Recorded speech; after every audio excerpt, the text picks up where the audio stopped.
I have a little secret to tell you. You ready for this? Almost anyone that you currently look up to in business is figuring things out as they go.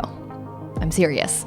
There are so many things that I love about our guests today, but at the very top of that list is their willingness to share the honest truth about their business journey and how they are, like I said, figuring things out as they go.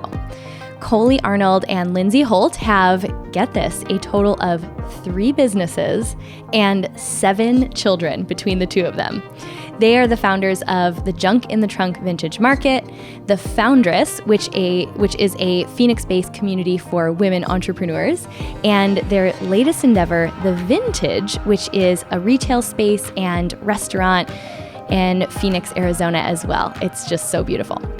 Well, in this interview, we share the honest truth about the sacrifices, the successes, and everything in between on the journey of pursuing your big dreams.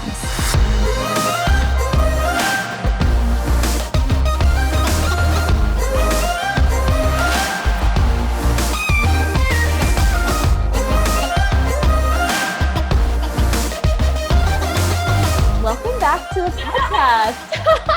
You should have seen us all. You can't see us if you're listening to this, just audio. We all sat up really straight, like we were getting ready for our debut.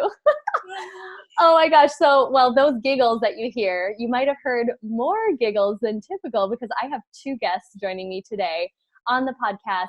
And they're women who, gosh, like I have just come to love and respect and admire now as friends. I got to do that from afar before I got to know them, but they're truly 2 of my favorite human beings on the planet. So Lindsey, we have another Lindsey, and Coley, thanks so much for being here.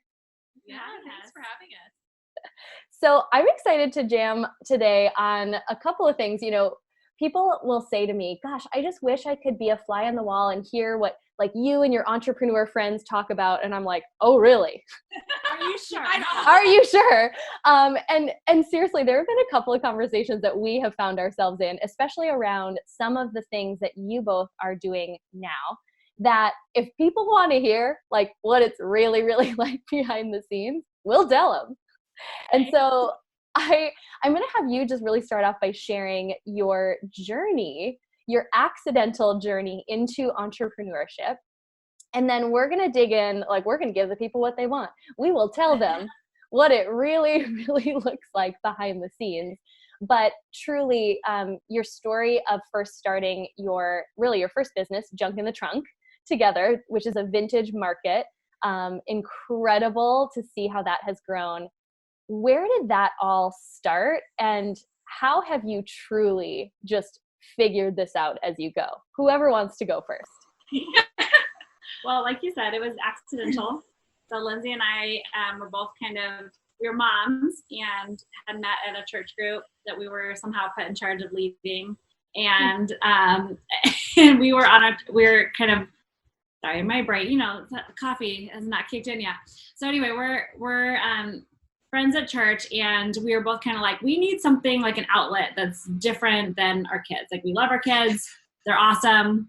They're great. They're a pain in the butt, but we also need like time to be away from them and to have like something for ourselves. And so I had started collecting stuff and painting it, selling it on Craigslist, and Lindsey had an Etsy shop and did the full like crafty. She was amazing. Made these barnwood signs that like she couldn't keep stock. They were like in stock. They were like the simplest thing ever, can I just say? But at the time, like it was a big deal. It was just barnwood signs that I painted simple sayings on them.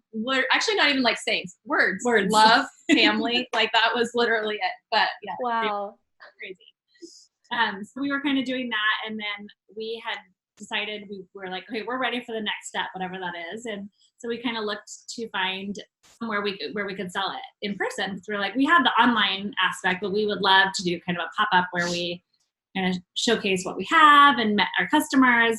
And there was a little market going. I think they had like 10 or 15 vendors at the time. And we got accepted as one of the vendors. And then something happened with the gal who was running it. She ended up not doing it. And we were really bummed. Yeah, it was like a year's period of time went by. She had a lot of like family issues that she was going through, and her husband was in the military. So it kind of like disappeared. Yeah. And which was fine. Like we were okay with it, but we were still kind of like had this little bit of like yearning to want to do something. Yes. And You're like, what do we do now? we were actually on a vacation with her and her husband and me and my husband and one other couple, and we were in Banff, Canada. Very random, but we were on a very long hike, and we were kind of just talking about like, you know, being moms and how we could use a little like just mom time, like, and what that looked like, and you know, wanting to be crafty or wanting to like do something. And our husbands were like, well, if you want to do this, like, why don't you just do it? Like, what are you You're like, oh, What? Rude. So rude. Breakthrough, but it really was. It was like the permission that we needed to be like, okay, we can do that. Like, why not? Why wouldn't we do that? So we came back from that trip. We on a mission. Yeah. So that was July. Yeah. And we literally set up a Facebook page. We started a Which blog. our moms followed. Yeah. I think that's it. There wasn't a lot of people at that point. They're like, good job, honey. You're the best. Shout out to our moms, right? Our very first supporters. Yes. I actually was laughing this week because my mom was like, I love my mom to death. She was very proud of this week posting lots of things this week. But yeah, so we got busy and you know what we knew how to do, but we started planning a market for middle of September. So just literally a couple months later. And we reached Which out sounds crazy now, but yeah, we reached out to friends who we had met through Etsy and through Craigslist, and then some people that we had bought and sold from. And we're like, hey, do you want to do this? Like, and Kevin, Lindsay's husband, who is now full-time with us, but at the time was just kind of supporting us. And he is like, no, this is a real thing. So he was like, you have to have a name, you have to have a business license. And we were like, but we're just having like a garage sale in the backyard. What do you think of these things? But he and my husband kind of had a vision, and they were like, no, this is bigger than you think it's going to be. And we ended up having people come. The police like came to shut us down because they were like, you can't do this in a neighborhood. This is not okay.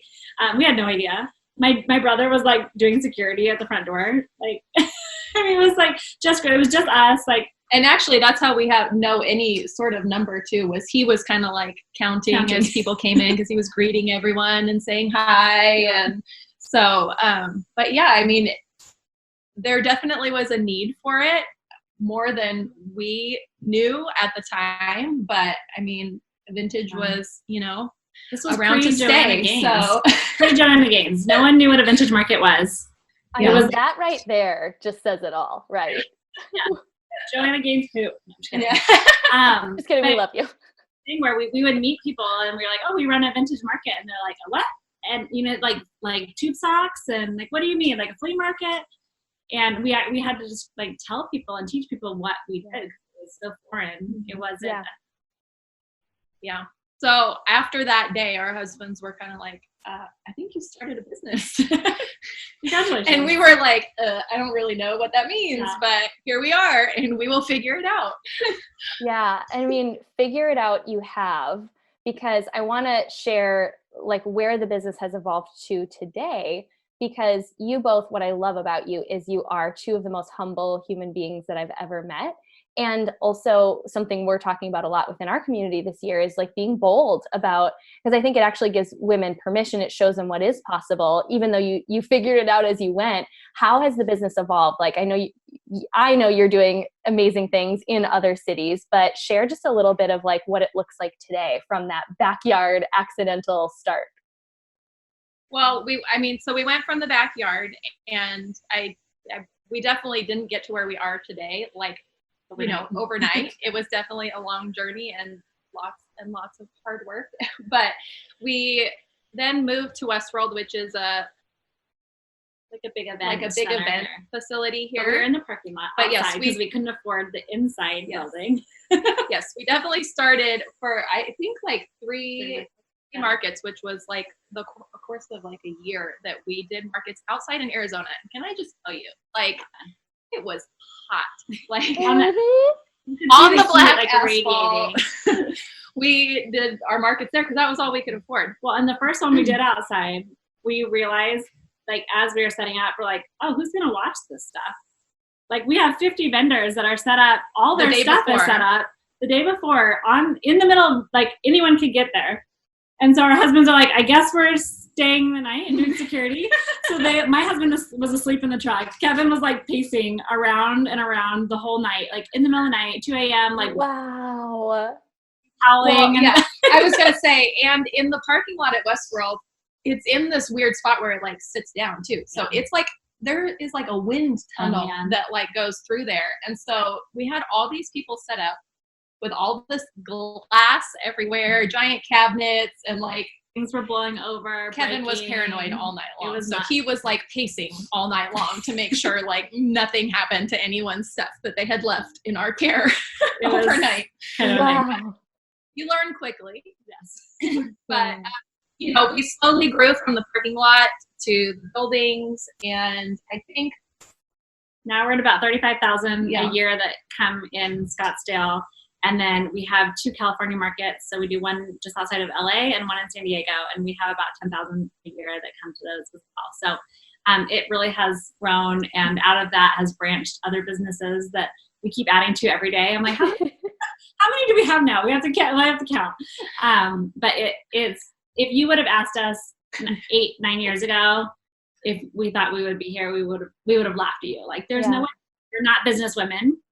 We were moms that wanted to do something creative and fun and have an outlet away from our children. And we didn't really have a goal. I mean, that was it. It was just, that's what we wanted. And it's grown. And I to be totally honest, as it got really big, there were moments where Lindsay and I were like, this isn't what we want, because it took time away from our kids, it took time away from our family. And that wasn't, you know, I feel like when you have a goal and you're working towards that, those sacrifices are like, yeah, that's okay. That's sacrifices that we're willing to make. But when it almost was backwards, like it wasn't, it kind of happened to us instead of us planning it. And I'd say like the first 3 or 4 years, we were like, I don't know if this is what we want. This is a lot more than what we thought it would be. And then we kind of sat down together and made the decision of like, right, we're going to chase after this. This is going to be what we want to do. And then I always say, then we kind of took control of the business instead of it controlling us for the first time. And so for the last 4 or 5 years, it's been more of like, now we have goals, and those sacrifices are okay and easier to swallow, I think, because we have a bigger vision and goal. But yeah. And thank you so much for sharing that component of it, because I think we're all guilty of looking at the surface of what's going on in someone else's life or someone else's business. And it's easy to see it as this glamorous thing that person has created. But we all know, anyone listening to this who's built anything of their own, a business, a passion project, you know that there's so much more that goes into it than anyone sees on the surface. So talk a little bit about like, what was that conversation where you sat down and you were like, was it a conversation of like, are we really going to do this? Like really, really going to do this? Or what was the mindset shift that really allowed you to take control of the business rather than it controlling you? Because I think that's really, really important to share with women who might be in that phase of like, am I going to really do this? Well, I think it was about 5 years ago. I think we're getting to the point where the markets were growing and we had to make the decision, like, are we going to keep going with this? Like, is this something we really want to do? Or is this just a hobby that we're doing for fun? Because they were growing and requiring way more time. I mean, it used to be that like, we would just, after the kids went to bed, we were up till 1 o'clock working on it at night. Or like, I was thinking about it the other day too. Like, we literally used to just meet 1 day a week. Like, and it started with just coffee in the evening. And I remember being at Starbucks until they closed, and then we'd move outside, and then we'd sit there for several more hours. Like, and then it moved to where, you know, we had to get we each got a babysitter 1 full day. Which, can I say, was one of the hardest things that really we had to do, because it was, again, it was something that we wanted to sacrifice time with our family, and also money. Like, at that we time, had no money. We had no money. And so our market was growing and our business was growing. Yet there wasn't money necessarily coming in at that time, though, because we were putting every penny back in to make the market run. So I mean, that $100, it was like $100 a week to each have a babysitter 1 day, like all day long. But we were like, okay, we're biting the bullet, we're doing it. And I do feel like those sacrifices that you choose to make do come back tenfold, because that was a time to focus on our business, sit with each other and talk. Because otherwise, I mean, we're on the phone, we're texting, and our kids are in the background. We're half listening, we're half functioning. Mm-hmm. So until we took that step of going, okay, now I'm choosing to sacrifice time and money for my business. And I think that's when it was really able to start like actually growing and producing income. You know, you kind of have to, like the saying, you have to spend money to make money. It's like, it really is true until we decided. And it seems silly now, like, and I feel like people listening are like, oh my gosh, they were complaining about $100 a week, but that was a lot. When you money, that was a lot of money. So, but that was, I feel like, a turning point in our business where we decided that this was worth it, and we did it, and it was scary. I mean, I remember weeks going, I don't know how I'm going to pay my babysitter, but we're going to figure this out, you know? Yeah. And so I think we definitely then went from there, where we started making small sacrifices and seeing where that went, to then it was like we saw it then producing this market that was growing and getting, you know, more and more people were coming, and people were coming from California, and it was really exciting. So it was about I think it's 5 years ago, we started, you know, thinking about, okay, if this is like working, maybe this can work somewhere else too. And at that point, we started discussing bringing on my husband full time. And he has a business background, so he did accounting, and we knew that was something we lacked. We were creative, and we, you know, that kind of the faces of the company, but it was really hard for us to, like, I couldn't even fill out my 1099 form. I don't know. I don't know what to do here, you know? And so bringing him on was like a huge relief, because he was able to take all of that stuff that kept us up at night and stressed us out, and we didn't know what to do with it. He was able to take that so that we had time to then plan the market and make the kind of magic happen in the creative realm. But with him coming on, that was also like a huge thing for us, because that also meant all of our income was going to then solely be coming from this thing. So there was also things that we were going to have to do if we really wanted to do it, then we were going to do it. So we brought him on full time. He kind of took over the business stuff so that we could then free us up to do some of the more creative stuff, work on building the community, because that's our heart and passion behind everything we do, is the community that we're building through our what our events or our store or our groups or everything that we're doing. And that was when we also decided to start expanding. So I think that summer we decided to go to San Diego and do our first market there. And then the next only selfishly, because we're like, where do we want to be in the summer? Amen. I want to be in Arizona. So although it never works out like the way that we plan, like hoping to have a vacation after. No, it's like we go out there, do it, and then we come back. But, and then 6 months later, we then did our first market in the greater LA area. So I mean, it was a huge decision at the time. I remember us like not sleeping, like praying a ton, like, okay, like, are we doing this? Are we not doing this? Like, and we kind of just had to, like, either we're going to do it or we're not. And I feel like we get to that place a lot in our business, but that's when great things happen. So either you're going to sit there and it's going to keep being the market that it was, and maybe it would continue to grow, maybe it wouldn't, but we would keep doing the Scottsdale markets, or we made the decision to really push it and make something more of it and build a bigger community and expand our community. And so we did. Yeah.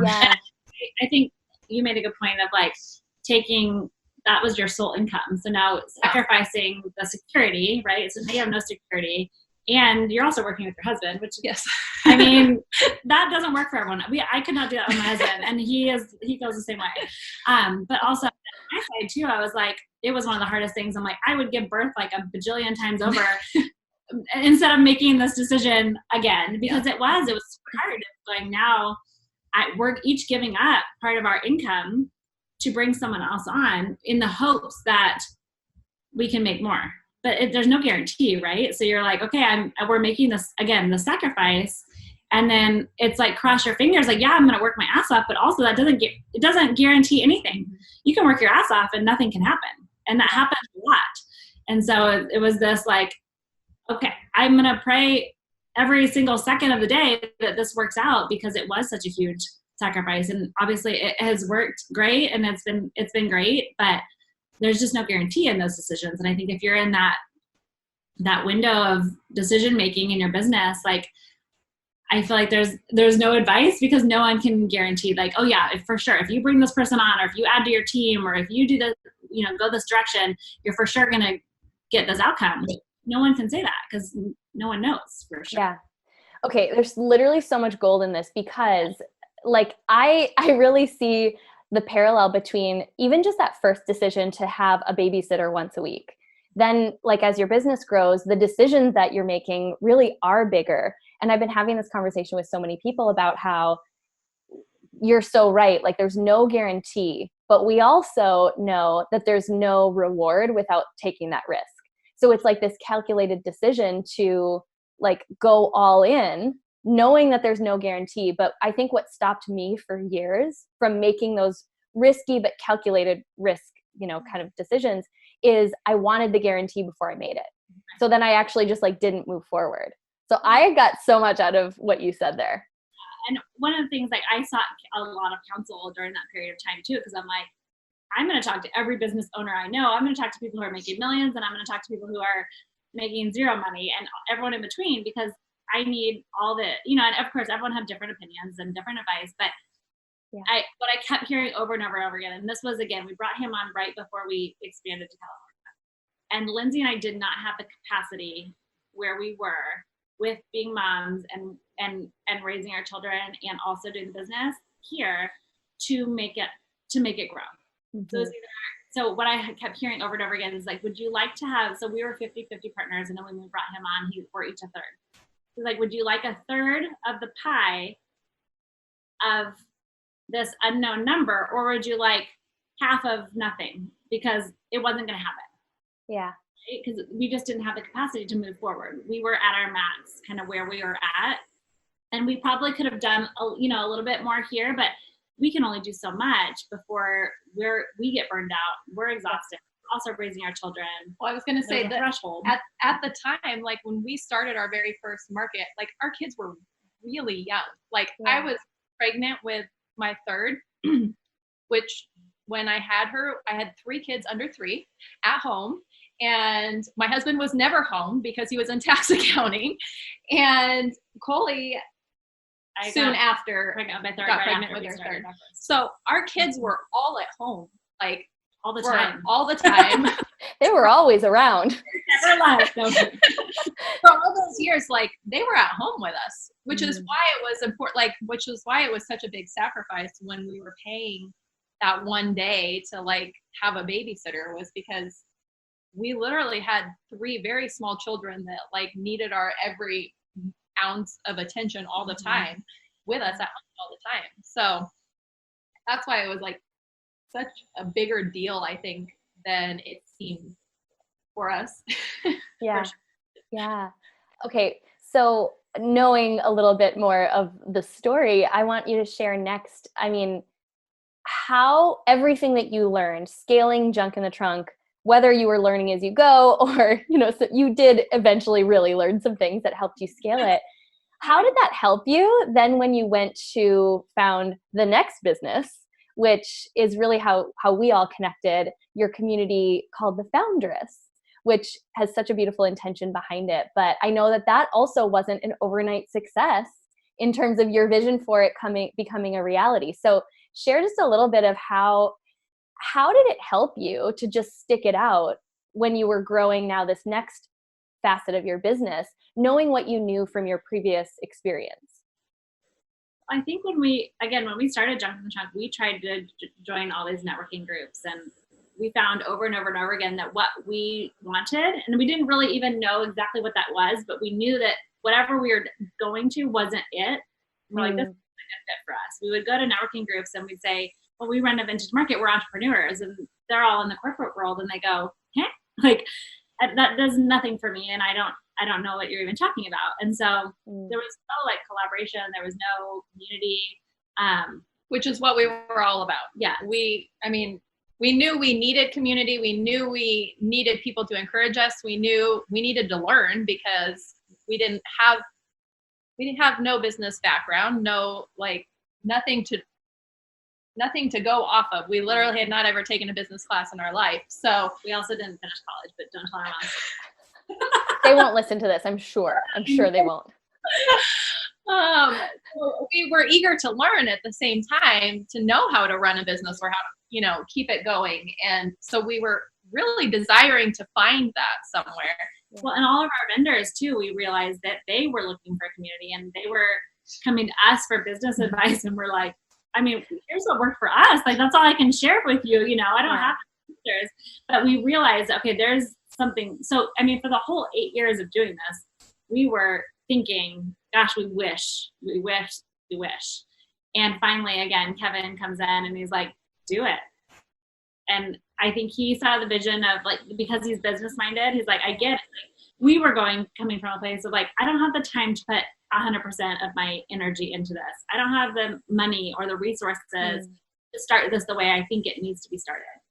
And he's like, what's wrong with starting small and just doing it? Because I think we were both going, well, when we want it to be this big thing, and if we don't have the resources and time to make it this big thing, we're just not going to do it. Yeah.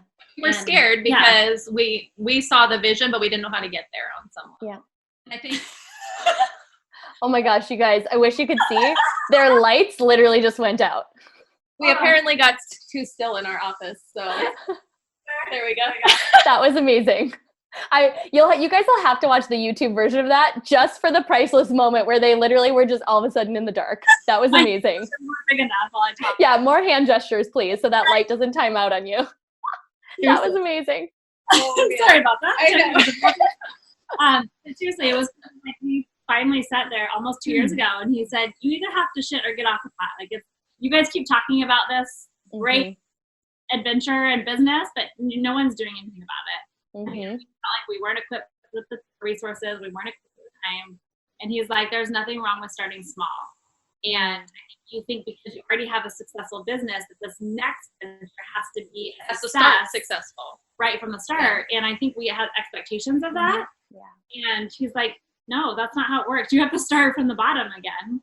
And we did that with California too. When we expanded to California, it's like, you have to start over. Just because you have this success already doesn't mean the next thing you do is going to be an instant success. And we did struggle with that a little bit when we started the Foundress. I was like, we launched signups and we were like, oh, get ready. It's going to be amazing. And we had like 20 people sign up and we were like, oh my gosh, this is horrible. And Kevin's like, why is this horrible? This is great. You have 20 people to start this community and that's amazing.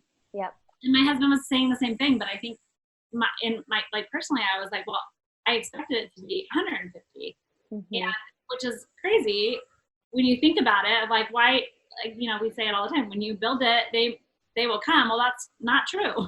Like sometimes you build it, and then you have to work your ass off, and still they will eventually come. But Yes. It takes the time, and I think that's the biggest thing we've learned through all of our businesses is. Like, it doesn't happen overnight. It really doesn't. Like, it takes putting in the time and the effort and building the community. And I think, again, that was our passion. I mean, the Foundress is really like a passion project for us. Like, that's where it started because we knew that being women who didn't have a business background but found themselves in a business, that like everyone was looking for that information. They were looking to connect with other women on an ongoing basis where they could learn and encourage each other and feel that encouragement and community back as well. And so, that's the heart behind where Foundress came from. And yes, it didn't happen overnight, but at the same time, like now, a year and a half in, and the group is way more amazing than I could have ever dreamed. But it takes time. It takes finding the right people who want to be there and who want to learn and who also are wanting to find a community just like you. And it took us a year to find the right people. Yeah. And you can attest to this. When you walk in that room, at the Foundress. It is unlike anything I've ever experienced. And I don't even have words to describe it. And that's what we hear over and over again. It's like, I've been to countless networking groups. I've been to countless meetups. I've been to countless classes and conferences. And something about this, and we're in a hotel room. It's not like it's anything fancy. Like, we're in a ballroom, but it's, the women there are so incredible, and they all have such drive and like desire for community that, I mean, I should screenshot all the DMs we get of like, I instantly felt like I was family when I walked in that room. And these women are coming by themselves. Like, that's so scary. Like, they're coming by themselves into a room of 150 women that they've never met. And to say they instantly feel like they're family, like, you can't make that happen. That happens because you have the right people there, and because we grew organically and started small. So the lesson for me was, that's okay. Like, being in that space, that we can, I think, always look at like, what does success mean to you? Well, in my head, it meant something that didn't happen. And so when we started, I was like, well, we failed. That's it. Like, the first 3 months, I was like, all right, I guess this isn't going to work. And they're like, no, that's not what that means. But again, it's like that, it's the expectations, right? It's like, what does success mean to you, and how does that change when you're actually successful? It looks a lot. Okay, this is so good and so important, because we didn't share it, that the Foundress is based in Arizona. So all of you listening who are in the Phoenix area, we're going to share at the end where to find it, how to come. You're invited as my guest anytime you want to attend one of the monthly meetups. But I talk to so many women in other states who look at what's happening in Phoenix, because what's interesting about the timing of when you started the Foundress is when I was feeling that exact same way and craving something different. And that was actually how Powerhouse Women was born, around the same time. So there was this collective group of us who were all craving the same thing, waiting for someone else to create it, truly, until one day we just decided, like, okay, I'm going to do my part. And I talked to other women who were like, gosh, you're so lucky. What you have in Phoenix is amazing. It wasn't like that 5 years ago, was it? I mean, let's let the people know this didn't exist. First of all, I think we all created our own version of it, and then we found each other, and now we support each other. Well, and that is one thing I do have to say. When we had the idea, there was nothing like it, like you said. Yep. There was nothing out there. Well, when we just finally decided, like, hey, we're doing this, things started popping up, and it was more common to have this women group. And I think a lot of times as entrepreneurs, it can be so easy to go, well, that's already out there. My great idea is already being done. And so I'm not going to do it, or I can't do it. But like, we're here to say, like, you are the only one who can make it the way you're going to make it. Yeah. And it's going to be different because you're you. And so the encouragement there is, do it. Like, we all there's groups that work for different people, and there's things that, people aren't going to connect with our group, and there's people that aren't going to connect with other groups. And it's okay. But if you stay true to who you are and stay focused and don't worry about the competition and the copycats, like, you're gonna be successful. Yeah. Well, there's always going to be competition. So to me, like, the biggest thing is, like, how are you going to handle that competition? Are you going to use that competition to drive you to make your event or your group, like, is it going to drive you to make it better, to make it more unique, to make it you, or are you gonna fail? Like, because you're gonna sink, when under the pressure of seeing someone else doing the same thing as you. Like, I think for us, that was one of the biggest things that Kevin told us, like, all along, and everything we've started is, like, don't worry about what everyone else is doing. Like, literally put your blinders on, look forward. How can you make what you're doing better? What can you do that makes you more unique, or your event more unique, or your group more unique? Like, focus on those things and make yourself better. Let the competition drive you to make yourself better. Well, we even had a vendor that was a vendor at our market, then went and started their own market. And when that first happened, we were devastated. We're over. We're done. Like, that's it. And it was like, it took a while for us to realize, okay, our market is going to be successful because we are running it. And no one else can make it the way we do it. Yeah. No one else is us, right? So we're all going to have a different spin on what we do. And that's why there's so many different everything, you know, TV shows and movies, and you know, it's like, oh well, someone made a movie, so I can't make another movie. That's not true. Like they're all going to be different, and they're all going to have a unique spin because of who's making them, right? So like, keep your head down, like you said, focus, and just stay true to who you are and your vision. And it may take a long time, but you will be successful. It will happen.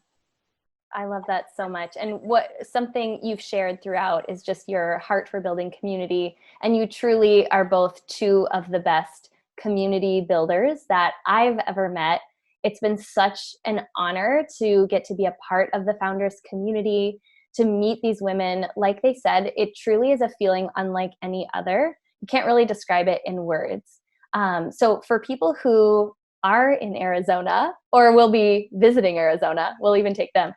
Where can people go to find out about the Foundress? And then of course about your markets as well. Where can they find you? Where can they just find all of the things? Get ready, get your papers. Yeah, I was gonna Okay. Are you listening? But you can find us at Junk in the Trunk Vintage Market. Make sure you add the vintage market. You never know what you're going to get. We can't make any promises. So junkintheTrunkVintageMarket.com, as well as same on Instagram and Facebook. And then the Foundress.co. And then it's on Instagram. We got fancy. It's found.res. FOUND.RESS is our Instagram. And we'll link it all so that people can just click and find the right one, not the other junk in the trunk. We don't know what they're going to stumble upon. But truly, like every time I have just even a casual conversation with you both, you fill me with so much belief and inspiration. You have hearts that I'm pretty sure are made of solid gold. If we ever cut you open.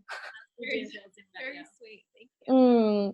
Well, okay. I want to end with just one final question, and you can both give your individual answers, because one of the themes for this year that we're just talking about is really encouraging women to be bold with their gifts and to stop and celebrate along the way the things that may seem small or big, either one. But so what I want you to share is, for each of you individually, what's a moment that has happened recently, doesn't matter how recently, that just has made you feel like a total powerhouse?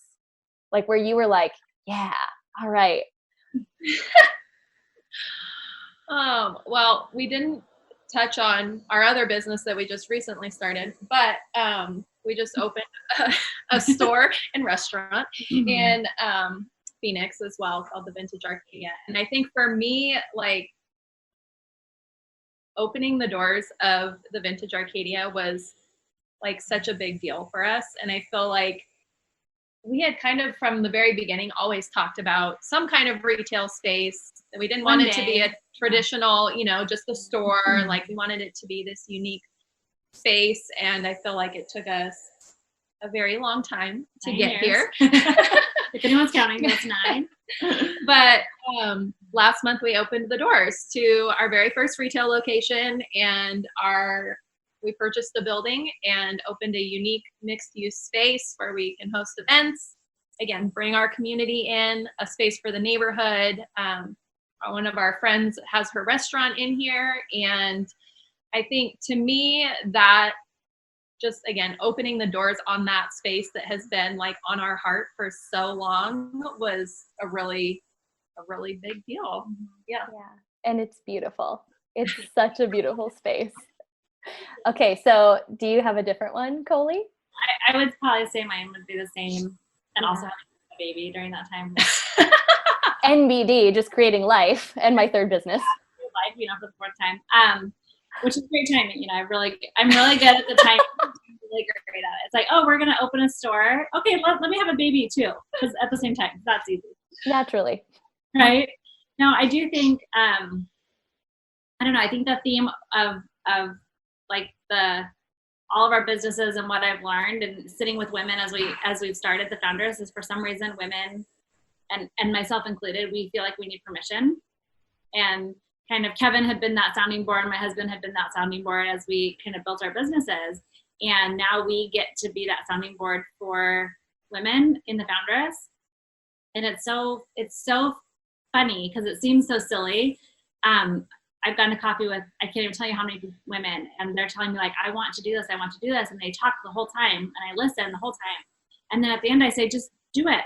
Like, you can do it. And they're like, oh my gosh, thank you so much for your advice. And I didn't give you any advice. I literally just gave you permission to be who you are and pursue your dreams. And so I don't know, there's something really amazing about being able to be in that space in a grander scheme of like the Foundress, where you're in front of 150 women and just saying, you can do it. If your dreams are good enough, you're good enough just where you are. You don't need to do anything else. And I don't know, just having that, like, those conversations with these women and watching them explode and blossom and like take off just because someone said, I believe in you, you can do it. Like, can you imagine if we did that to ourselves, like for ourselves, and believed in ourselves the way other women believe in us? Like, I don't know. I just feel like in the Foundress, that's kind of one of the things that I like walk away from every month of going, we have a small part in these women, like changing their lives because we believe in them. And it's that, to me, I'm like, there's nothing better. Okay, I can't think of a better way to wrap this up. Thank you both so much for being here. Before your lights turn out, we'll just end it there. Thank you for having us. We adore you, and you are a powerhouse, and we're so blessed to meet you.